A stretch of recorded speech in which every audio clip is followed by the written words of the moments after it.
রপ্তানি কর নিয়ে জটিলতা, তাই কেন্দ্রীয় সরকারের ছাড়পত্র মিললেও ভারতের দক্ষিণ দিনাজপুর থেকে বাংলাদেশে পেঁয়াজ আসার ব্যবস্থা থমকে গেছে। বাংলাদেশ ভারত সীমান্তে দিনাজপুর হিলিতে রয়েছে ইমিগ্রেশন চেকপোস্ট, যেখান থেকে চলে দুই দেশের নাগরিকদের বৈধ পারাপার। একই চেকপোস্ট দিয়ে চলে বাংলাদেশ ভারতের আমদানি রপ্তানি বাণিজ্য। দিনে অন্তত ২৬০টি পণ্যবাহী গাড়ি সীমান্ত পার করে। বাংলাদেশ থেকে হাতে গোনা কয়েকটি সামগ্রী ভারতে গেলেও ভারত থেকে বাংলাদেশে আসে পাথর, পেঁয়াজ, মরিচ, চিনি, মাছ, জিরা, ফলমূল, মশলা, কাপড় সহ যাবতীয় সামগ্রী।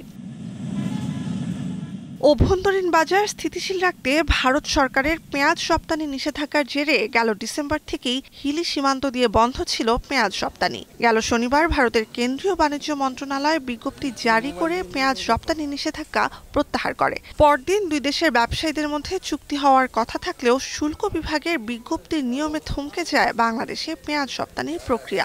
আদৌ এবার পেঁয়াজ রপ্তানি হবে কিনা তা নিয়েও সংশয় দেখা দিয়েছে। সমস্যা হচ্ছে আমাদের বহুদিন পর পেঁয়াজটা এক্সপোর্ট চালু করলো কেন্দ্রীয় সরকার, ঠিক আছে। এর উপরে আপনি 40% ডিউটি বসিয়ে দিয়েছেন। ডিউটি দিয়ে বাংলাদেশে যে বিক্রি হচ্ছে তাতে ইম্পোর্টাররা মালটা নিতে চাচ্ছে না। 40% ডিউটি দিয়ে অনেক দাম পড়ে যাচ্ছে পেঁয়াজের। এখন পুরো বন্ধ আছে। যা পেঁয়াজ এসেছিল আমরা রিটার্ন করে দিচ্ছি, কিন্তু আমাদের অনেক ক্ষতি হয়ে গেছে। এক্সপোর্টারদের অনেক টাকা ক্ষতি হয়ে গেছে। প্রায় ৫ মাস পর রপ্তানি নিষেধাজ্ঞা শিথিলে উপযুক্ত দাম পাওয়ার আশায় ছিলেন দক্ষিণ দিনাজপুর সহ পশ্চিমবঙ্গের বিভিন্ন প্রান্তের পেঁয়াজ চাষিরা। সংশ্লিষ্টরা জানান, চাহিদা বেশি থাকলে শুধু হিলি চেকপোস্ট দিয়েই দিনে ৪০ লরি পেঁয়াজ বাংলাদেশে পাঠিয়ে থাকেন ভারতীয় ব্যবসায়ীরা। চাহিদা স্বাভাবিক থাকলেও প্রতিদিন অন্তত ২৫ ট্রাক পেঁয়াজ ঢোকে বাংলাদেশে। কিন্তু বাড়তি শুল্ক আরোপের জেরে নিষেধাজ্ঞা প্রত্যাহারের এক সপ্তাহেও সীমান্ত পার হতে পারেনি পেঁয়াজবাহী কোনো ট্রাক। হিলির পাশাপাশি বেনাপোল পেট্রাপোল সীমান্তেও একই পরিস্থিতি।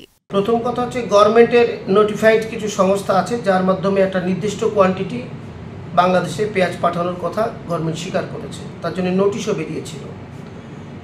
পরবর্তীতে পেঁয়াজ অন্য কোথাও দিয়ে গেছে কিনা জানি না, পেট্রাপোল দিয়ে কোনো পেঁয়াজ আমরা এক্সপোর্ট করতে দেখিনি। ভারতের রপ্তানিকারকরা বলছেন, পোর্টালে বুকিংয়ের সময় ট্রাক প্রতি ভারতীয় মুদ্রায় ১০,০০০ রুপি এবং কেন্দ্রীয় সরকারের ধার্য করা ন্যূনতম রপ্তানি মূল্য প্রতি মেট্রিক টন $৫৫০ চুক্তিতে পেঁয়াজ রপ্তানির প্রক্রিয়া শুরু হয়েছিল।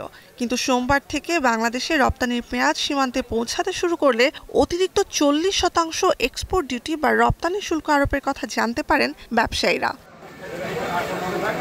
অতিরিক্ত শুল্কযোগে সব খরচ মেটানোর পর বাংলাদেশের বাজারে ভারতীয় পেঁয়াজের দাম অনেকটা বেড়ে গেলে চাহিদা ও বিক্রি কমে যাবে বলে ক্ষতির শঙ্কায় শুল্ক দিয়ে পেঁয়াজ ছাড়ানোর বদলে বরং সীমান্ত দিয়েই গাড়ি ফেরত পাঠিয়ে দিচ্ছেন ব্যবসায়ীরা।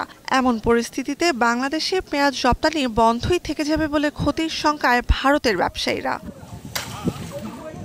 নুসহাত কামাল, এখন বিশ্ব।